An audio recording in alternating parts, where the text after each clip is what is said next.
자, 앞 시간에 이대봉전은 고전 소설인데도 불구하고 출제할 포인트가 너무너무 많은 그런 작품이었어요. 그거보다 조금 더 많습니다. 오케이.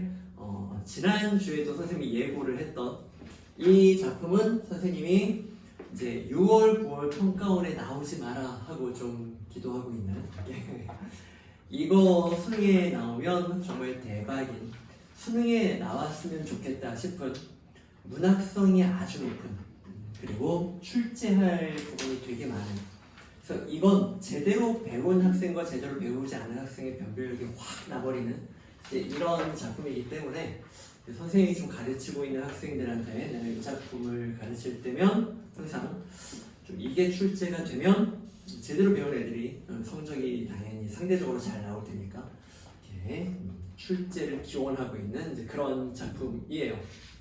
자, 보기부터 보고 들어가자. 이게 186쪽 4번 문제 도와주는 보기가 있는지 한번 봅시다. 이 작품의 시대적 배경이 되는 1964년 겨울은 정치적, 사회적 부조리가 팽배한 시기였다. 이게 좀 독특해요. 이 작품을 이런 보기 없이 들어가잖아? 그러면 야, 서울이라는 공간이 상징하고 있는 게 뭐지? 서울. 도시화. 가장 도시화가 많이 일어난 그런. 그러니까 이 작품을 보기에 도움 없이 읽으면 서울 1964년, 60년대, 70년대 이제 이렇게 할 때 산업화가 좀 많이 일어나야 돼. 산업화는 70년대가 좀 더 강하긴 하지만 도시화,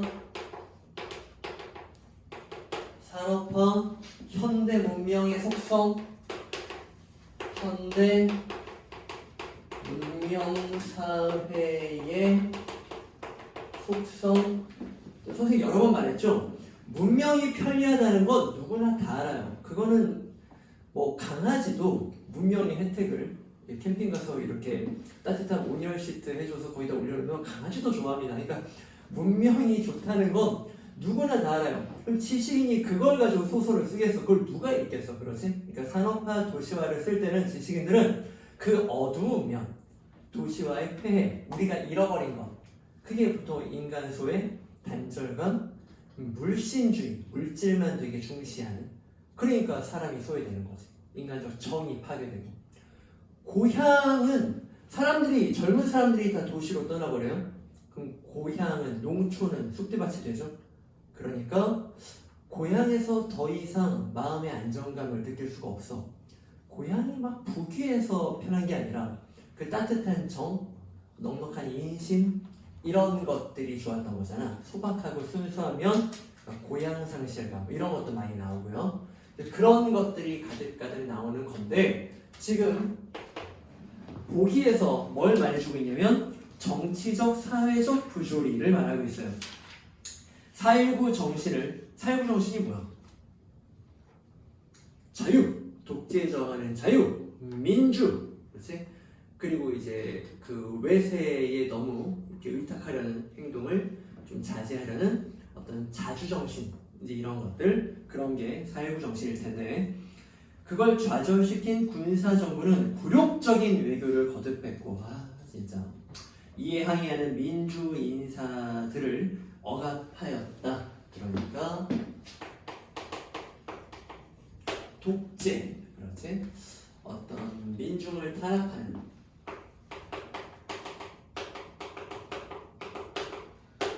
탄압, 이런 굴욕적 외교, 이런 상황을 보기 위해서 추가로 말해주는 거야. 이렇게 이런 것들. 그래서 당대 사람들은 무력감에 빠져 사회에 대한 짙은 회의란 말 은근히 많이 나오지. 되겠어, 안 되겠지, 뭐 이런 의심을 품는 태도가 회의, 무력감, 회의로 연결이 되는 거예요.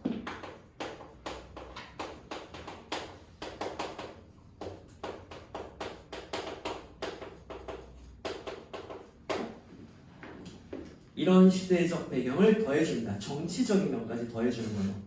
타인에 대한 무관심, 개인주의의 풍조를 만연하게 했으며 내면적 교감이나 연대에 대한 당대 시대의 요구는 외면당하는 결과를 초래하였다. 네, 연대감이 끊어지는 거죠. 단절감.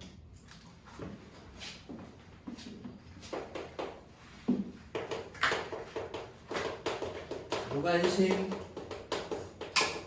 단절감, 그러니까 인간성을 상실하는 거죠.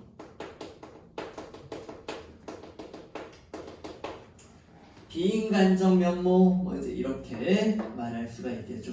이런 거 자체가 다 인간성이 아니에요.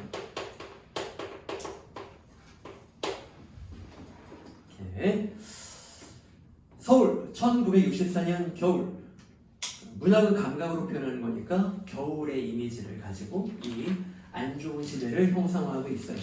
이와 같은 시대적 분위기를 반영한 작품이다. 오케이, 그렇게. 독재. 그리고 그냥 보기 도움 없이 이 작품을 읽으면 도시화 산업화, 현대 문명 사회의 속성 이런 것들에 대해서 말하고 있는 작품이에요. 갑니다. 본문 들어갈게요. 1964년 겨울을 서울에서 지냈던 사람이라면 누구나 알 수 있겠지만 밤이 되면 거리에 나타나는 선술집, 그러니까 서서 편하게 이제 술 마시는 그 작은 술집, 오뎅과 군참새와 세 가지 종류의 술 등을 팔고 있고 얼어붙은 거리를 휩쓸며 부는 차가운 바람, 이렇게 배경을 묘사해서 분위기를 표현하고 있는 거죠. 내가 지금 말하고자 하는 이 당시는 안 좋은 거야, 이렇게 티를 내주는 겁니다. 문학답게. 포장을 들치고 안으로 들어서게 되어 있고 그 안에 들어서면 카바이드 불에 길쭉한 불꽃이, 그냥 포장마차에서 켜는 그런 불꽃이에요. 램프 같은 거예요. 바람에 흔들리고 있고 염색한 군용 잠바를 입고 있는 중년 사내가 술을 따르고, 사람 나오면 무조건 동그라미 같은 체크를, 술을 따르고 안주를 구워주고, 그러니까 중년 사내는 술집 주인이에요. 그러한 선술집에서 그날 밤 우리 세 사람은 우연히 만났다. 우리 세 사람이 주인공입니다. 지금 이 글은 세 명이 나와요. 우리 세 사람이란 나와 작품에 등장하는 인물이 서술자네요. 작품 안에 서술자 1인칭입니다. 그리고 나는 보여주고자 하는 인물 한복판에 있어요. 읽으면서 점점 확인을 할 거예요. 이 글은 시점 1인칭. 수능에서는 거의 작품 속의 서술자가 이렇게 나오죠. 작품 안의 서술자, 작품 속의 서술자, 표면에 드러나는 서술자, 등장인물이 서술자가 돼요. 네, 등장인물이 서술하면 자기를 나라고 말하게 돼 있으니까 1인칭 서술자인 거고, 핵심 사건의 당사자냐 아니냐에 따라서 주인공 관찰자가 나뉘는데 나도 다른 사람들 못지않게 이런 속성이 가득 있는 사람이야. 좀 이따 읽으면서 확인하겠지만 1인칭 주인공 시점이라고 할 수 있는 이제 그런 작품이에요. 도수 높은 안경을 쓴 안이라는 대학원생과 그러니까 성씨만 불러주는 거지 이름을 제대로 말해주지 않아. 이 작품 나오면은 반드시 출제가 될 부분이에요. 뭐가요? 이름을 제대로 말해주지 않아요. 익명성이라고 할 수 있는.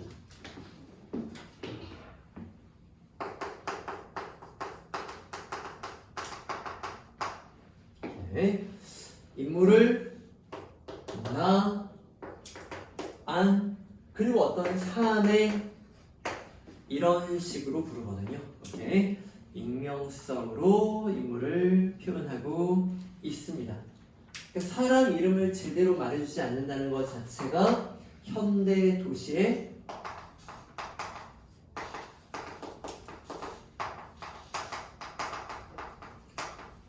단절감. 우리는 친한 친구의 이름을 정확히 알고 있잖아요. 근데 잘 몰라서 걔 뭐 이렇게 부르는 거야. 이렇게 걔, 그애 뭐 이제 이런 식으로 부르는 거란 말이지.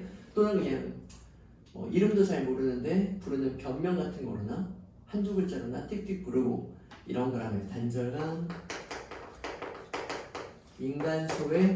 이 주제를 드러내기 위해 익명성을 이용한다는 것입니다. 이름을 제대로 표시하지 않아요. 이렇게.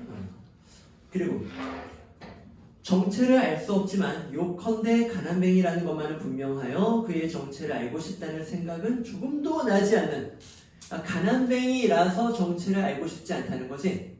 이것도 물질이 더 중요하다는 거죠. 이 사람한테 돈이 많으면 그 사람을 알 관심이 생겼을 거예요. 돈이 있으니까요. 가난뱅이라서요 조금도 알고 싶지 않아요. 이런 거란 말이지. 나도 그렇지만 안도 비슷한 놈이야. 보면 안은 더한 놈이야. 오케이? 근데 안은 지금 대학원생이라고 하잖아. 그러니까 대학원생이라고 설정한 것 자체가 안이라는 사람이 어떤 계층을 대표하는 거야? 지식인이요. 그렇죠? 지식인인데도 이 꼴이었다고. 원래 지식인은 좀 이렇게 살면 안 돼요. 바람직한 삶을 추구해야 되지 않나? 그 당시는 안 그랬다는 거예요. 가만히 보면 요즘도 좀 그렇게 안 그런 사람들도 많죠. 안준호쌤은 좀 이렇게 사람 관계, 정, 뭐 이런 것들을 좀 중시하는 선생님이 좋아하는 선생님이야. 굉장히 그런 면이 분명히 있어. 삶을, 인생을, 관계를 뭐 이런. 근데 현대 사회 보면은 지식인들이라고 해도 그냥 자기 개인주의만 빠져서 이익만 챙기고 이런 사람들이 꽤 많거든. 뭐 그런 사람을 대표하는 게 이 안이라는 사람이에요. 정체는 알 수 없지만 요컨대 가난뱅이라는 것만 분명하여 정체를 알고 싶다는 생각은 조금도 나지 않는 36살짜리 사내. 자, 먼저 말을 주고받게 된 것은 나와 대학원생 이 둘이 먼저 만나고 나중에 사내가 합류합니다. 뭐 그렇고 그런 자기소개가 끝났을 때 나는 그가 안씨라는 성을 가진 25살짜리 대한민국 청년, 대학 구경을 해보지 못한 나로서는 나는 지식인 계층은 아니에요. 대학 다니지 못했어요. 상상이 되지 않는 전공을 가진 대학원생, 부잣집 장남이라는 걸 알았고, 아는 부잣집이기도 해요.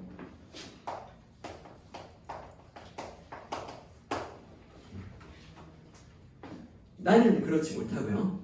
그는 내가 25살짜리 시골 출신, 고등학교는 나오고 육군사관학교 지원했다가 실패했고, 군대에 갔다가 임질에 한번 걸려 성병 같은 종류인데, 지식인들이 막 성병에 걸릴 정도로 문란하게 사는 건 좀 안 맞잖아. 그러니까 지금 작가가 계속 말하고 있는 의도가 좀 파악돼야 되는데 나와 아는 교감할 수 있는 점이 없다는 거예요. 완벽히 다른 사람이라는 이제 그런 말을 하고 싶은 거지.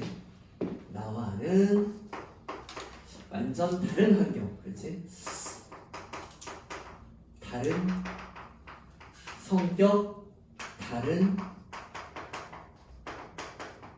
환경의 인물이라는 걸 말해주고 있는 거죠. 이 부분은 그렇게 설정을 했어요. 근데 좀 다른 사람들한테 관심을 끊는 게 맞는 걸까? 그런 사람들하고도 좀 연결을 하는 게 좋은 걸까? 연결을 하는 게 이제 다양성이 조화를 이루는 사이를 우리가 보통 좋다고 하잖아. 얘는 다르니까 할 말이 없어 버리는 거야. 그래서 바로 다음 문단 가면 자기소개들은 끝났지만 그러고 나서는 서로 할 얘기가 없었다. 공감대가 없거든요. 잠시 동안은 조용히 술만 마셨는데 나는 새까맣게 구워진 군참새를 집을 때 할 말이 생겼기 때문에 마음속으로 군참새에게 감사하고 나서 할 말이 생겨서 감사했다는 말은 지금 너무 어색했다는 겁니다. 어색한 게 싫었다는 말이야. 불편했다고요? 얘기를 시작했다. 아니요. 파리를 사랑하십니까? 아니요. 아직까진. 그가 말했다. 그는 안을 말하는 거지.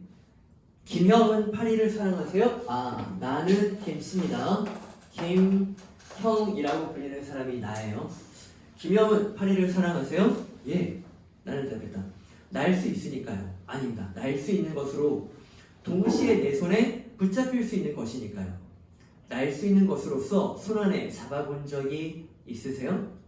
가만 계셔보세요. 그는 안경 속에서 나를 멀거니 바라보며 잠시 동안 표정을 꼼지락거리고 있었다. 그리고 말했다. 없어요. 나도 파리밖에는. 그리고 이제 이 장면, 대화가 끝납니다. 당연히 작가가 심심해서 어부지 지으려고 쓴 건 아닐 거 아니야. 이 대화를 보고 무슨 생각을 하세요? 이 대화는 뭘 의미하는 것 같아요? 자, 선생님이 보기에 소설이 출제가 될 때, EBS 연계가 될 때는, 수능에서 소설이 연계가 될 때는 옛 떠먹어라 하고 줄 때는 그 장면을 EBS에 실린 장면을 거의 비슷하게 줍니다. 작년에 원미동 시인 같은 거 평가원에서 낼 때는 거의 그 장면을 그대로 줬잖아. 그거는 옛 떠먹어라 엄청 빠르게 읽을 수 있게 해주는 거야. 그런데 작년 수능에 나왔던 이제 그런 낯선 작품 같은 거 낼 때는 추론도 어렵고 의미도 어렵고 이런 EBS에 출제가 됐더라도 전혀 예상치 못한 장면을 냅니다. 줄거리라도 기억하고 있으면 이게 뭘 향해 가는 작품이라는 걸 알면은 확 유리해지는 거지. 근데 정말 EBS를 안 해주거나 뭐 그런 사람들은 힘들 정도의 생뚱맞은 장면을 낼 때가 많아요. 그래서 선생님이 이 작품을 되게 의미 있게 보는데, 이 작품을 출제자가 출제한다면, 내가 출제자라면 이거랑 성격은 비슷하지만 좀 다른 대화를 낼 겁니다. 그 대화가 이제 어떤 대화냐면 이런 식이에요. 갑자기 둘이 또 어색하게 있다가 갑자기 말할 거리가 생겼어 이러면서 말을 시작하는 게 이런 겁니다. 저는 종로 2가 두 번째 가로등 불이 꺼졌다는 걸 압니다. 이렇게 말해요. 그리고 아니 뭐 이래. 그리고 몇 번지 무슨 도로에 쓰레기통 뚜껑이 찌그러졌다는 걸 압니다. 그러니까 안에 눈에 갑자기 빛이 들어오기 시작해요. 이제 패턴을 안 거야. 그래서 나는 어느 거리 뭐가 부러졌다는 걸 압니다. 뭐 이제 이런 식의 대화를 하는 거예요. 서로 신나서 저는 이걸 합니다. 저는 이걸 합니다. 이런 대화를 해요. 그리고 이제 애들한테 이게 뭘 의미해? 라고 하면 작살나는 거지. 그렇지? 이게 뭐예요? 그래서 이렇게 되는 건데, 네, 그게 답입니다. 이게 뭐예요? 이게 대화인가요? 현대사회에 거짓된 대화는 말합니다. 좀 싸잡아 말하는 게 될까봐 조금 두렵긴 한데 이런 거 좀 보세요. 잡담의 힘이라는 게 있긴 해요. 친한 친구끼리 잡담을 하면서 사소한 대화를 하잖아? 그럼 좀 더 뭔가 편안한 느낌이 드는 건 맞습니다. 분위기가 좀 자유로워져요. 근데 여러분 이런 것도 한번 경험해보세요. 여러분 반에 친구들이 있는데 나는 그 친구의 집이 어딘지도 모르고 고민이 뭔지도 모르고 그 친구의 꿈이 뭔지도 모르고 심지어 그 사람의 성향도 몰라요. 그런데 야 어제 축구 봤어? 와 뭐 여기 골 넣었어? 와 저 대단하더라 하면서 손흥민 역시 짱이야. 그렇지 역시 손흥민이지 하고 이제 헤어졌어요. 여러분은 그 친구의 집도 모르고 꿈도 모르고 고민도 모르고 계속 축구 얘기를 하는 겁니다. 서로 축구를 좋아한다는 것만 알까? 이거는 사실 거짓된 대화가 아닐까? 작가는 그렇게 메시지를 던지는 거예요. 그런 게 무슨 대화야? 그건 깊이가 없는, 의미 없는, 피상적인 대화잖아. 정작 중요한 건 그 사람의 고민, 그 사람을 위로해 줄 수 있는 교감, 이런 게 중요한 거 아닐까? 이런 말을 하고 싶었던 거죠. 그래서 이 작가는 이런 식의 대화로 그걸 표현하고 있는 거예요. 거짓된 소통에 대해서 말하고 있는 것입니다. 대화를 하고 있는데 영양가가 1도 없어요. 예, 그런 겁니다. 근데 오해할까봐 그런 잡담은 친구랑 유대감이 형성되어 있을 때는 그런 잡담은 되게 좋은 거예요. 그런 것들은 윤활유 역할을 합니다. 근데 그런 잡담만 있으면 그건 아니라는 거지. 예. 자, 다음 A 파트입니다. 낮엔 이상스럽게도 날씨가 따뜻했기 때문에 길은 얼음이 녹아서 흙물로 가득했었는데 밤이 되면서부터 다시 기온이 내려가고 흙물은 우리의 발밑에서 다시 얼어붙기 시작했다. 요즘 밑줄 쳐봐. 다시 기온이 내려가고 흙물은 우리의 발밑에서 다시 얼어붙기 시작했다. 그 밑줄에 얼음이 녹아서 흙물로 가득했었는데부터 밑줄을 치자. 이거 좋은 배경 묘사야? 안 좋은 배경 묘사야? 뭐 질척질척하면 짜증나잖아. 여기는 추위까지 연결이 됐는데 추위는 아니지만 운수 좋은 날이라는 소설 아세요? 중학교 때부터 가르치는 건데 그 운수 좋은 날인데 운수가 좋지? 않지. 그렇지. 아내가 죽는 날이야. 근데 그 작품이 중학생들이 보기에는 정말 재미없고 고등학생이 보기에 박진감 넘치는 그런 소설로 유명해. 아는 사람이 보기에는. 그 작품은 계속 오늘따라 돈을 많이 버는 이력거꾼이 나와요. 완전히 하층민 사람인데 그날 일을 하지 않으면 끼니를 못 때울 정도로 가난해요. 그런데 오늘따라 돈이 많이 들어와요. 제목 운수 좋은 날. 그런데 사이사이에 아내가 아프다라는 말이 나오고요. 배경 묘사가 얼다가 만비가 추적추적 내리고 질척질척거리고 그리고 돈 들어오고 질척질척거리고 돈 들어오고. 그러니까 중학생들이 보기에는 캐치를 못하니까 재미가 없죠. 근데 좀 배운 놈이 보면은 이거 지금 돈이 들어오고 운수가 좋다고 하는데 사건이 터질 거야. 얼다가 만비가 추적추적 질척질척. 아내가 아파? 아내 죽는 거 아니야? 이런 긴박감이 엄청난 소설이에요. 아는 사람 눈에만 보여요. 지금 여기도 배경 묘사로 현대 도시의 부정적 속성을 문학적으로 표현하는 그런 부분이라고 봐야 되는 거지. 이런 것도 출제 포인트고. 소가죽으로 지어진 내 검정 구두는 이렇게 충분히 막아내지 못하고 있었다. 사실 이런 술집이란 집으로 돌아가는 길에 잠깐 한잔하고 싶은 생각이 드는 사람이나 들어올 때지, 마시면서 곁에 선 사람과 무슨 얘기를 주고받을 만한 데는 되지 못하는 곳. 이것도 혼자 마실 곳이지 곁에 있는 사람하고 얘기를 주고받을 곳은 아니야. 그러니까 이것도 단절감 같은 거를 말하고 있는 단절감, 소외감. 자기 혼자 술 마시다 가는 곳이야. 이런 말입니다. 오케이.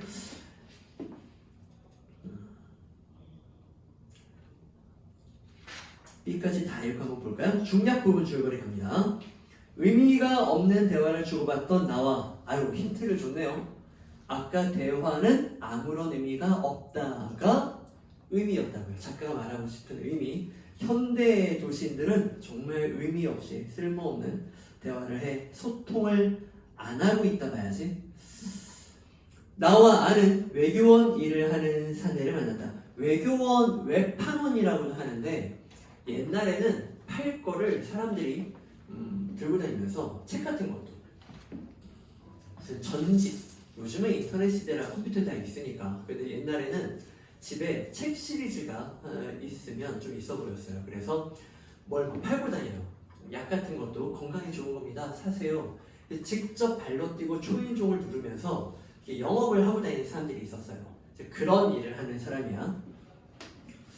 외교원이라고 하니까 무슨 외교관이라고 생각하지 마세요. 되게 높은 직책 있는 사람이 아니라, 사내는 나와 아내에게 자신과 함께 있어주기를 청하고, 그러니까 그 사내는 교감이 필요한 거예요. 이 사내는 유대감이 필요한 겁니다. 이 사람한테는 인정이 필요한 거예요. 사람 사는 정이 필요한 거야. 그래서 이 사람이 같이 있어달라고 부탁을 하는 거예요. 세 사람은 중국집으로 자리를 옮겨 대화를 나눕니다. 이 사람이 사주겠다고 하니까 나와 아내는 따라갔어요. 먹을 거를 사주겠다고 하니까, 자기한테 이득이 되니까 따라갑니다. 말씀드리고 싶은 게 있는데요. 마음씨 좋은 아저씨가 말하기 시작했다. 나는 이제 사내가 중국 음식을 사주니까 마음씨 좋은 아저씨라고 표현을 해요. 들어주셨으면 고맙겠습니다. 페이지 넘어와서, 오늘 낮에 제 아내가 죽었습니다. 헐. 아내의 죽음을 겪은 사람이었어요. 이 사람한테는 지금 당장 어마어마한 위로가 필요할 거예요. 세브란스 병원에 입원하고 있었는데, 그는 이젠 슬프지도 않다는 얼굴로 우리를 빤히 쳐다보며 말하고 있었다. 자, 밑줄. 이젠 슬프지도 않은 얼굴로. 사내는 더 이상 아내의 죽음을 슬퍼하지 않는다는 그런 점을 보면 현대사회의 비인간성을 말하고 있는 장면이라고 할 수 있다. 이런 선지가 있다고 해봐. 맞아, 틀려? 그렇지. 이런 걸 잡았다고 훅 낚이지 말란 말이야. 앞에 것도 봐야지. 사내는 더 이상 슬퍼하지 않는, 야 그런데 지금 집에 가지 못해서 같이 있어달라고 청해? 이건 공존할 수 없는 정보잖아. 이렇게 모순되는 걸 잡아낼 수 있는지. 더 이상 슬프지도 않은 표정이라는 건 슬픔이 극에 달해 있는 표현을 하고 있는 거예요. 이렇게. 이 사람은 지금 거의 패닉 상태에 빠진 겁니다. 버티지 못하니까 같이 있어달라고 하는 거예요. 이렇게. 정말 슬프지 않았다면은 얘가 같이 있어달라고도 안 했겠지. 이렇게. 우리를 빨리 쳐다보고 쳐다보며 말했다. 네, 그거 안 되셨군요. 안과 나는 각각 조의를 표했다. 아내와 나는 참 재미있게 살았습니다. 아내가 어린애를 낳지 못하기 때문에 시간은 몽땅 우리 두 삶의 것이었습니다. 그러니까 정부칠 자식도 없어. 돈은 넉넉하지 못했습니다만 그래도 돈이 생기면 우리는 어디든지 같이 다니면서 재미있게 지냈습니다. 그러니까 이 사람의 슬픔의 깊이를 좀 표현해주고 있는 거야. 이 사람은 인생에 하나뿐인 동반자, 자식도 없어요. 그런데 그 사람을 잃은 거란 말이지. 슬픔이 얼마나 클까. 그 대사 다음으로 갑시다. 무슨 병환이셨던가요? 아니 조심스럽게 물었다. 급성 내막염이라고 의사가 그랬습니다. 아내는 옛날에 급성 맹장염 수술을 받은 적도 있고 급성 폐렴을 앓은 적도 있다고 했는데 이번 급성에 죽고 말았어요. 죽고 말았습니다. 사내가 고개를 떨구고 한참 동안 무언지 입을 우물거리고 있었다. 아니 손가락으로, 여기 되게 중요한 부분이에요. 손가락으로 내 무릎을 찌르며 우리는 꺼지는 게 어떻겠냐는 눈짓을 보냈다. 나 역시 동감이었다. 헐. 그러니까 이 사람이 같이 있어달라고 했고 중국 음식을 사줄 때는 마음씨 좋은 아저씨. 근데 갑자기 이 사람이 아내를 잃었습니다. 그랬더니 영혼 없네. 요즘 말로 하면 영혼 없는. 네, 정말 안 됐습니다. 한 다음에 갑시다. 이렇게 되는 거지. 그렇지? 기분 좋고 재미있는 일이면 같이 있겠는데 이렇게 슬픈 일에는 끼기 싫다는 거지. 이 사람이 혼자 슬퍼하든 말든 이것도 어떤 인간성 상실의 면목, 어떤 개인주의 뭐 이런 것도 나왔었죠. 단절감, 이렇게 이런 것들을 강조하는 설정인 거죠. 이렇게. 그런데 이제 사내가 또 고개를 드니까 도망가지 못했어요. 아마 사내가 술에 취해서 횡설수설하면서 고개를 들지 못했으면 쳤을 것 같아요. 사내가 고개를 딱 드니까 이제 갈 수는 없고요. 아내와 재작년에 결혼했습니다. 우연히 알게 됐습니다. 친정이 대구 근처에 있다는 얘기만 했지 한 번도 친정과는 내왕이 없었습니다. 난 처갓집이 어딘지도 모릅니다. 이것도 밑줄. 친정과 내왕이 없었습니다. 난 처갓집이 어딘지도 모릅니다. 그러니까 이 사람이 불쌍한 건 불쌍한 거고 위로가 필요한 건 위로가 필요한 거고 그렇다고 이 사람이 하는 모든 거를 긍정 이렇게 싸잡으면 좀 성취감이 떨어지는 거지. 이 사람도 야 세상에 결혼했는데 처갓집이 어딘지 모르는 사람이 어딨냐. 그렇지? 그러니까 이 사람도 현대인의 단절감 이런 비인간성을 보여줄 때 그런 면모를 보여주는 설정이 있는 사람이야. 처갓집이 어딘지도 모르다는 게 말이 되나. 인간관계의 단절. 현대도시는 1964년 그 당시 서울은 그런 모습이었다고요.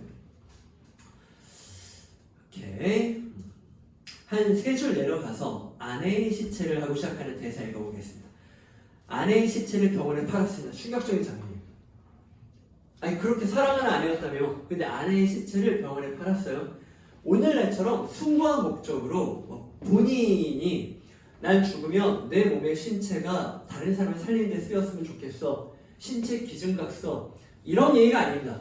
아내의 의사가 아니라 남편이 판 거예요. 남편이 할 수 없었다고 말해요. 난 서적 월구 판매 외교원에 지나지 않습니다. 할 수 없었습니다. 돈 4,000원 주더군요. 그러니까 결국 돈을 준다니까 아내의 시체를 해부용으로 판 거예요. 이 사람도. 그러니까 약간 모순되는 면이 있죠. 아내를 잃어버려서 전 너무 슬퍼요. 그런데 저는 정말 어쩔 수 없었어요. 저는 돈이 없는 사람이라고요. 아내의 시체를 팔면 돈 준다고 해서 아내의 시체를 병원에 팔았어요. 뭐 이러고 있는 거예요. 이것도 좀 약간 비정한 면이 있는 거죠. 난 두 분을 만나기 얼마 전까지도 세브란스 병원 울타리 곁에 서 있었습니다. 아내가 누워있을 시체실이 있는 건물을 알아보려고 했습니다만 어딘지 알 수 없었습니다. 그냥 울타리 곁에 앉아서 병원의 큰 굴뚝에서 나오는 희끄무리한 연기만 보고 있었습니다. 아내는 어떻게 될까요? 학생들이 해부 실습을 하느라고 톱으로 머리를 가르고 칼로 배를 짚고 한다는데. 자, 사내는 아내의 시체를 판 후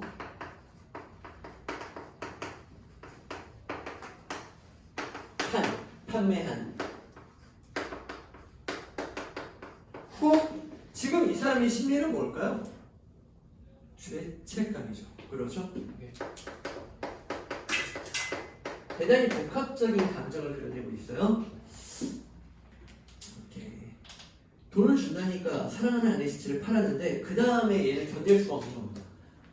아내가 원하지도 않았는데 아내의 머리 막 톱으로 가르고 뭐 이제 이런 그런 게 머릿속에 떠오르고 있는 거예요. 그래서 같이 있어달라고 하는 겁니다. 우리는 입을 다물고 있을 수밖에 없었어.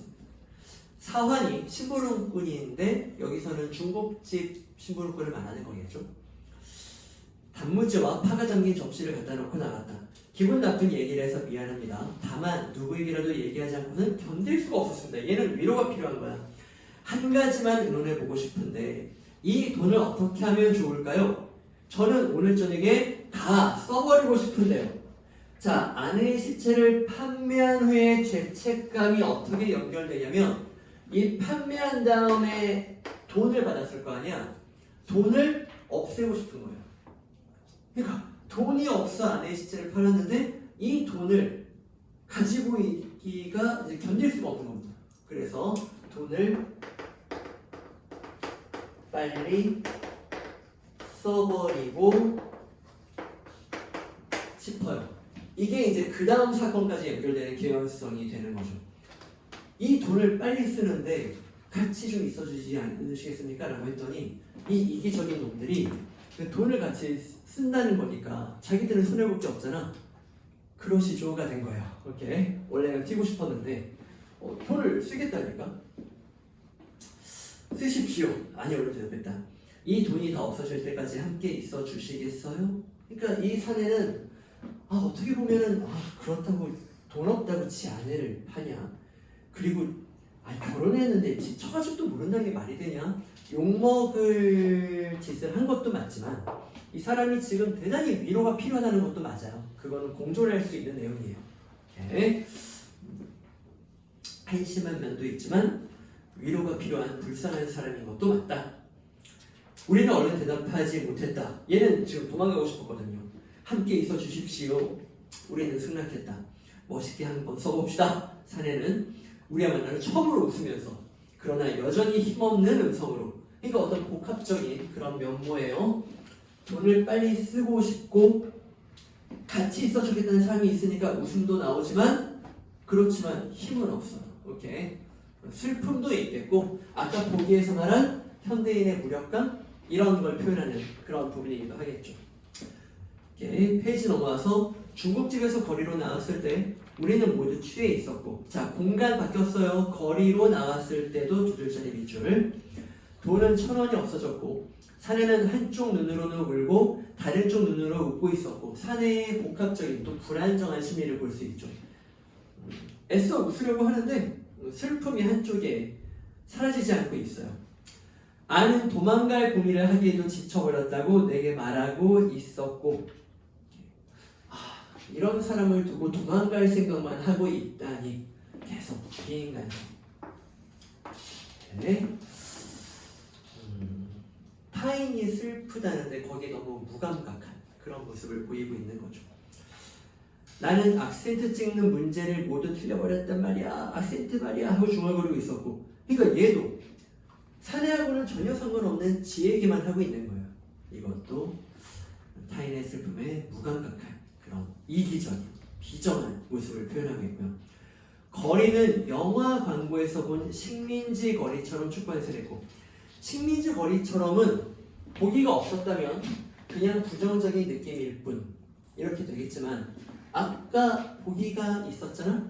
그러면 그런 굴욕감, 시대의 굴욕감, 그래서 사람들한테 배워든 무력감 이런 것들을 표현하고 싶었다. 이건 연결이 되는 거죠. 식민지는 굴욕적인 거 맞죠? 보기에서 이 작품에 이런 것도 있다고 했죠. 그러니까 이렇게 보기에서 퍼즐을 맞춰주면 괜찮은 거죠. 시대의 이런 분위기도 연결하고 싶었다. 이렇게 되는 것입니다. 여전히 소주 광고는 부지런히, 약 광고는 게으름을 피우며 반짝이고 있었고, 그러니까 사방팔방에 다양한 광고가 있었다는 건데 어떤 물질주의,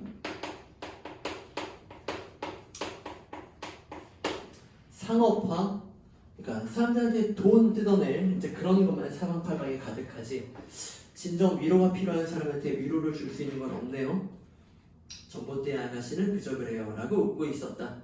전봇대에 어떤 술 광고 같은 데 붙어있는 아이돌 여자의 이런 거겠지. 그런 걸 좀 위트 있게 표현하고 있는 것입니다. 오케이? 자, 이 뒤에 이 작품 나오면은 다른 장면 나올 확률이 높아요. 다른 장면이 내게 가득가득해서요. 이 뒤에 돈을 어떻게든 써야 되잖아. 그러니까 막 있는 가게 막 들어가. 있는 가게를 들어가서 하나씩 고르세요 막 합니다. 돈을 빨리 써야 되니까. 그러니까 안과 내가 넥타이도 막 집고 선물로 할 거를 집었어요. 그런데도 이제 돈을 좀 썼는데 아직도 돈은 많이 남았어요. 그리고 나와서 돈을 어디다 쓰지? 세 사람은 갈 곳을 몰라 합니다. 그러니까 현대인의 방향상실 같은 것도 나오고요.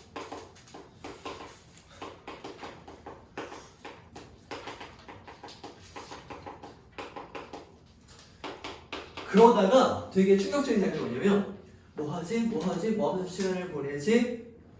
이 사내는 되게 절박해. 이 사람들이 떠날까봐 뭐 할까 하다가 소방차가 갑니다. 하고 가요. 우리 불구경하러 가시죠. 하고 갑니다. 야, 5살짜리 애는 그럴 수 있지. 그렇지? 그런데 20살만 돼도 불이 난 곳이 있으면 신고를 하고 물이라도 끼얹으려고 하고 거기 죽어가는 사람이 있나를 봐야 정상인 거 아니야? 애들도 아니고 불구경을 하러 가요. 이렇게. 이것도 타인의 슬픔에 공감을 못해요. 거기 있는 사람들의 어떤 슬픔에 비극에 공감을 못하고 나는 그걸 구경하려고 재미로 본다는 말이지. 이런 장면도 어떤 비인간성을 상징하는 부분이에요. 그러다가 사내가 이제 불을 보니까 이제 막 온갖 생각이 드는 거겠지? 으아 하면서 그 돈뭉텅이를 불에 던져요. 그러니까 나와 아니 자 집에 갑시다 이렇게 해요. 자 이제 돈 쓸 때까지 같이 있어달라고 했잖아. 그러니까 자 집에 갑시다. 돈 썼잖아. 돈 없어졌잖아. 돈이 없어졌으면 당신과 더 이상 같이 있을 이유가 없다는 거지. 이렇게 아내 죽고 좀 한심하긴 하지만 아내의 시체를 팔아서 죄책감에 몸부림치는 사람한테 뭐 위로하고 싶은 마음은 없어요. 집에 갑시다. 그러니까 되게 처절한 장면이 나와요. 사내가 바지가랑이를 붙잡고 아니요 조금만 더 같이 있어주세요. 제가 돈을 마련하겠습니다 하면서 막 이렇게 그래서 외판원이니까 어딘가 영업으로 물건을 팔고 아직 대금을 못 받은 집이 있을 거 아니야. 저녁 무렵인데 잠깐만 돈을 제가 마련할게요. 조금만 같이 더 있어주세요 하면서 그 집에 가서 문을 두드려요. 저기요 저기 저한테 주실 돈 좀 주세요. 그러니까 그 집에서 저녁인데 내일 오세요 이렇게 해서 두드려 다녀서 어떻게든 돈을 마련합니다. 조금만 더 같이 있어달라고 막 못잡게 붙잡고 있는 거예요. 그러다가 이 작품 최고의 하이라이트 장면이 나오는데 이제 여관에 들어가기로 하죠. 이제 밤이 늦었어요. 그래서 여관에 들어가기로 하는데 최고의 씬 여관 이렇게 야 3명이 놀다가 여관을 잡아. 그러면은 보통 상상하기를 여관 방 하나에 들어가서 술 좀 먹다가 이렇게 취해서 자는 게 보통 그려지지 않냐? 그런데 각자 방을 잡고 들어가자고 해요. 아니 이렇게. 그럴 거면 왜 같이 있어? 이제 집에 가지. 그렇지? 사내가 같이 있어달라고 하는 건 여관 각 방에 들어가자고 하는 건 아닐 거 아니야. 같이 있어달라고 하는 건 내 옆에서 내 말상대를 해주고 내 위로를 해달라는 거 아니야. 그런데 각 방에 들어가죠. 각자 방을 잡죠. 그러니까 내가 그래도 안보다는 요만큼은 나은 게 있나 봐요.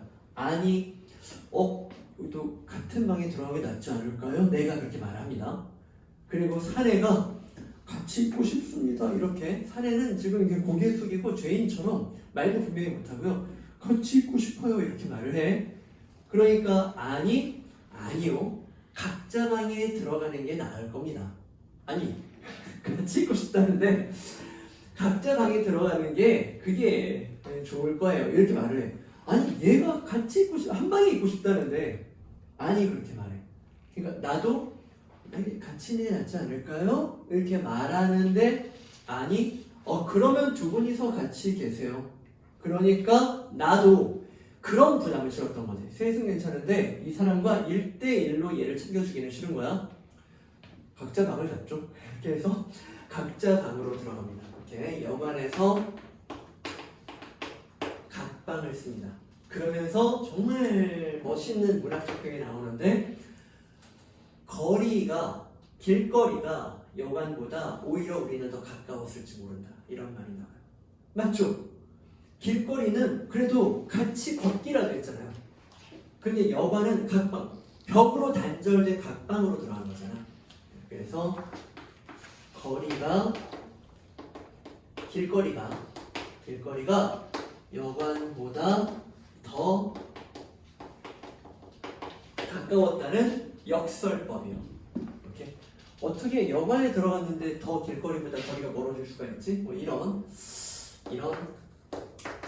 역설적 인식으로 이것들을 지금 비판하고 있는 거예요. 이런 것들을 비판 고발하고 있는 거죠. 그리고 잠이 들었는데 다음날 아침에 안이 내 방에 들어와서 나를 흔들어 깨워요. 자기야, 이것도 출제 포인트.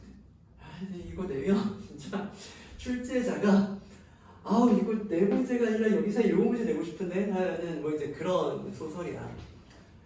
역시 그 사람 죽었습니다. 이런 말을 해요. 역시라는 말이 출제 포인트죠. 역시라는 말은 아는 그 사람이 어떻게 될 줄, 자살할 줄 알았다는 거예요. 그리고 나도 역시 이래요. 그러니까 둘 다 눈치를 챘다는 거예요. 이 사람은 자살하고 싶어 한다라고 해요. 오케이? 그리고 도망갑시다. 왜? 우리가 어디 영화에 들어올 때 옛날에는 여관에 들어가는 사람이 이제 그 사람이 어디에 있는지, 누가 어디 있는지를 나라는 행정부는 파악하려고 하잖아. 그러니까 이름과 전화번호를 쓰게 해요. 근데 얘네가 당연히 자기 이름 썼을까요? 가명을 썼겠죠. 그러니까 엮이기 귀찮아요. 누가 죽었으면 경찰에 신고해서 여기 시체가 있어요라고 신고를 해줘도 모자랄 판에 이 사람은 그렇게 전날에 같이 있었는데 엮이기 귀찮으니까 튑시다 하고 빠져나와요. 오케이? 역시 죽었어요.